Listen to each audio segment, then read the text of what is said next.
చాలా మంది నాయకులు ఉన్నారు, చాలా మంది సీనియర్ మోస్ట్ లీడర్సే ఉన్నారు, ఎప్పటి నుండో రాజకీయం చేస్తున్న వారు ఉన్నారు. మీ అందరికీ కూడా నేను ప్రత్యేకంగా చెప్పవలసింది ఏమీ లేదు, కానీ మీ అందరికీ తెలుసు జగనన్న మన కోసం ఏ విధంగా ఒక్కడై వచ్చి ఈ రోజున మనందరి అభిమానాన్ని సంపాదించుకుని మనందరి గుండెల్లో జగనన్న ఏ విధంగా గూడు కట్టుకుని ఉన్నారో మీ అందరికీ తెలుసు. ఈ రోజున జగనన్న కోసం ఏమి చేయడానికైనా మనం సిద్ధంగా ఉన్నాం. జగనన్న వెంట మనం నడవడానికి సిద్ధంగా ఉన్నాం. జగనన్నని ఎవరైనా ఏదైనా ఒక మాట అంటే మాట అని పరిస్థితి, మాట అన్న వాళ్ళకి మనం ఏ విధంగా సమాధానం చెప్తున్నామో కూడా మీ అందరికీ తెలుసు. ఈ రోజున పార్టీ కోసం, జగనన్న కోసం మనమందరం కూడా నిరంతరం శ్రమిస్తూ పార్టీ బలోపేతానికి కృషి చేస్తున్నాం. ఈ రోజున మీ అందరూ కూడా మరి ఇంత చక్కగా, ఇంత కలిసి కట్టుగా ఐక్యతతో పార్టీ కార్యక్రమాల్లో పాల్గొంటూ మరి జగనన్నకి అండగా తోడుగా ఉంటామని ఈ మీటింగ్ ద్వారా మీరు మెసేజ్ ఇచ్చిన విధానానికి నిజంగా చాలా సంతోషంగా ఉంది. మీ అందరికీ తెలుసు 2019లో జగనన్న మొదటిసారిగా ముఖ్యమంత్రిగా బాధ్యతలు స్వీకరించిన తర్వాత మన ఆంధ్ర రాష్ట్రంలో ఏ ముఖ్యమంత్రి చేయని విధంగా చక్కటి పరిపాలన మనకు అందించారు. ఎన్నో సంక్షేమ పథకాలు, ముఖ్యంగా మహిళల పేరిటే ప్రతి సంక్షేమ పథకాన్ని మనకు అందించి, సంక్షేమ పాలనను మనకు అందించి, దివంగత నేత మహానేత రాజశేఖర రెడ్డి గారి కన్నా తండ్రికి తగ్గ తనయుడు అనిపించుకుని ఈ రోజున మనందరి అభిమానానికి పాత్రుడయ్యారు. జగనన్న అంత చక్కటి పాలన అందించినప్పుడు ఆ 5 సంవత్సరాల కాలంలో ఆ విలువ మనకు తెలియలేదు. ఈ రోజున కూటమి ప్రభుత్వం అధికారంలోకి వచ్చిన తర్వాత జగనన్న చేసిన పాలన విలువ, జగనన్న విలువ మనకి, మనతో ఉన్న మన కార్యకర్తలకి, మన ప్రజలకి అందరికీ కూడా అర్థమయ్యింది. అంటే ఈ రోజున కూటమి ప్రభుత్వం వాళ్ళు ఇస్తామని చెప్పిన ఏ ఒక్క హామీని కూడా వాళ్ళు పూర్తిగా నెరవేర్చలేని పరిస్థితి. మొదటి సంవత్సరం అయితే ఏ ఒక్క హామీని కూడా వాళ్ళు ప్రజలకు అందించలేదు. అయినా కూడా వాళ్ళు ఏం చెప్తున్నారు, మేము అన్నీ చేసేసాం, సూపర్ 6 అన్నీ కూడా అమలు చేసేసామని స్వయంగా ముఖ్యమంత్రి చంద్రబాబు నాయుడు గారే చెప్పడం మనం చూసాం. అంటే ఈ రోజున పరిస్థితి ఎలా ఉంది? ఎన్నికల ముందు మన దగ్గర నుండి, మన ప్రజల దగ్గర నుండి ఓట్లు సంపాదించుకోవడం కోసం సూపర్ 6 హామీలు ఇచ్చి, మోసం చేసి, దగా చేసి, వెన్నుపోటు పొడిచి మరి ఓట్లు దండుకుని అధికారంలోకి వచ్చిన తర్వాత కూడా అదే పందాలో, అదే మాటలతో ఇప్పటికీ కూడా ప్రజలని మోసం చేస్తున్నారు.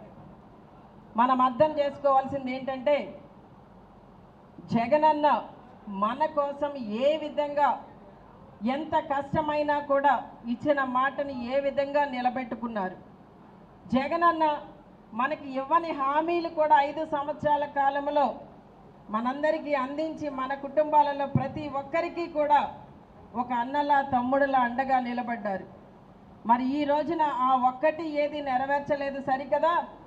జగనన్న అనగా అమ్మఒడి అనగానే జగనన్న గుర్తొస్తారు ప్రతి ఒక్కరికి కూడా.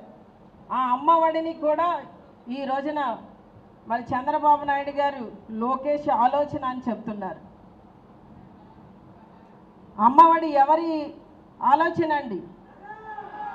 అమ్మఒడి అనగానే జగనన్న, ఆరోగ్యశ్రీ అనగానే రాజశేఖర రెడ్డి గారు, ఫీ రియంబర్స్మెంట్ అనగానే రాజశేఖర రెడ్డి గారు, రైతన్నలకు ఉచిత కరెంట్ అనగానే రాజశేఖర రెడ్డి గారు. ఇలా తండ్రి కొన్ని మనకి సంక్షేమ పథకాలు అందించి వెళ్తే ఈ రోజున తండ్రికి తగ్గ తనయుడుగా ఎన్నో సంక్షేమ పథకాలు మనం అవన్నీ చెప్తూ కూర్చుంటే ఒక్క రోజు కూడా సరిపోదు. అన్ని పథకాలు మనకు 5 సంవత్సరాల కాలంలో, అది కూడా కరోనా విపత్తుని సమర్థవంతంగా తట్టుకుని నిలబడి, ఒక ప్రక్కన రాష్ట్రం అప్పుల బాధతో ఉంటే ఆ అప్పులను కూడా తట్టుకుని ఈ రోజున మనందరికీ కూడా అందించి, మన కుటుంబాలలో పేదరికాన్ని దూరం చేసి మనందరికీ కూడా మంచి ఆనందకరమైన ఆహ్లాదకరమైన ఒక కుటుంబ జీవితాన్ని మనకి జగనన్న అందించారు. ఈ రోజున మన బిడ్డల చదువు విషయంలో మొదటి సంవత్సరం వచ్చిందండి అమ్మఒడి, అదే వాళ్ళ పెట్టిన పేరు తల్లికి వందనం రాలే. కానీ వాళ్ళు ఏం చెప్తున్నారు, ఎన్నికల ముందు ప్రతి ఒక్క ఇంటికి కూడా ఒక బాండ్ ఇచ్చారు. పైన ఒక ప్రక్కన చంద్రబాబు నాయుడు గారు, ఓ ప్రక్కన పవన్ కళ్యాణ్ గారు, ఇద్దరు కూడా ఒక ప్రమాణం చేశారు. దాని మీద మీరు ఈ పథకాలకి అర్హత కలిగి ఉన్నారు కనుక మేము ఈ పథకాలన్నీ కూడా 1 సంవత్సర కాలంలో మీకు ఎంత ఇస్తాం, 5 సంవత్సరాల కాలంలో ఎంత ఇస్తామని చెప్పి త్రికరణ శుద్ధితో ఒక ప్రమాణం చేసి సంతకాలు చేసి మళ్ళీ అక్కడ ఎవరైతే లోకల్ లీడర్స్ ఉన్నారో వాళ్ళ సంతకం కూడా కింద చేసి ప్రతి ఇంటికి కూడా బాండ్స్ ఇచ్చారు. కానీ ఆ బాండ్స్లో ఊరికే లెక్కలు చూపించడమే తప్ప ఎక్కడా కూడా ఈ రోజు వరకు కూడా అది కార్యాచరణలో లేదు.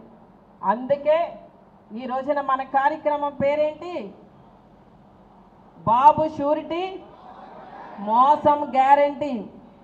అంటే ఈ విధంగా మోసం చేస్తారు, ప్రజాధనంతో ఓట్లు దండుకొని ప్రజలను మోసం చేసి ప్రజలకు ఇవ్వాల్సిన పథకాలు ఇవ్వకుండా ఈ రోజున ప్రజలని వెన్నుపోటు పొడిచారన్న విషయాన్ని ప్రజలకి తెలియచేయడం కోసం నియోజకవర్గ స్థాయిలో ఒక మీటింగు, ప్రతి మండల స్థాయిలో మీటింగు, తర్వాత గ్రామ స్థాయికి రచ్చబండ కార్యక్రమం ద్వారా మీరంతా కూడా ఈ కార్యక్రమాన్ని ప్రజల్లోకి తీసుకువెళ్ళి ప్రజలు ఏ విధంగా మోసపోయారన్న విషయాన్ని తెలియచేయవలసిన బాధ్యత మనందరి మీద ఉందని మీ అందరికీ తెలియచేస్తూ, మరి ఈ రోజున మనమందరం కూడా గతంలో అంటే 19 నుండి 24 వరకు మన జగనన్న అందించిన పరిపాలనలో జగనన్న అందరికీ కూడా సంక్షేమ పథకాలు ఇచ్చినా, ఇళ్ళు ఇచ్చినా, ఇళ్ల స్థలాలు ఇచ్చినా, మన పిల్లల చదువులకు అమ్మఒడి ఇచ్చినా, విద్యా దీవెన ఇచ్చినా, వసతి దీవెన ఇచ్చినా, మన మహిళల ఆర్థికంగా బలపడడం కోసం ఆసరా ఇచ్చినా, చేయూత ఇచ్చినా,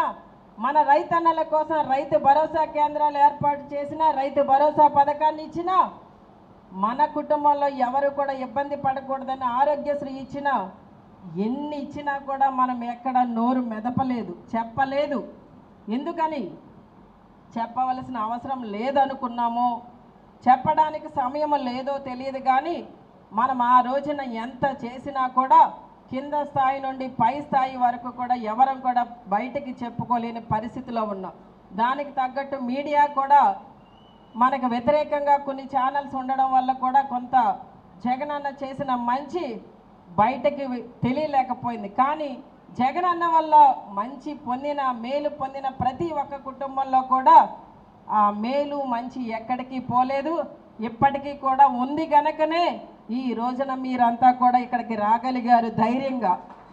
అందుకే మీరంతా కూడా సోషల్ మీడియా ద్వారా కానివ్వండి, ఎక్కడైనా కూర్చున్నప్పుడు కానివ్వండి, ఈ రచ్చబండ కార్యక్రమాల ద్వారా కానివ్వండి, ఖచ్చితంగా మీరంతా కూడా జగనన్న చేసిన మేలుని మంచిని చెప్పవలసిన సమయం కనుక దయచేసి అందరూ చెప్పి మరి ఈ నియోజకవర్గంలో మన పార్టీని బలోపేతం చేసి రాబోయే రోజుల్లో మరి మన ఇక్కడ ఇన్ఛార్జిగా ఉన్న రాము గారిని అత్యధిక మెజార్టీతో గెలిపించి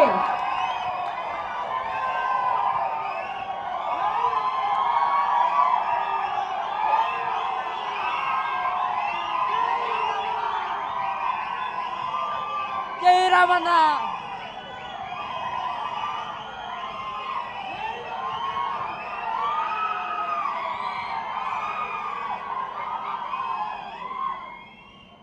రాము గారిని గెలిపించండి అని చెప్పాలనుకున్నాను, ఇంకా అక్కర్లేదు, గెలిపించేశారు.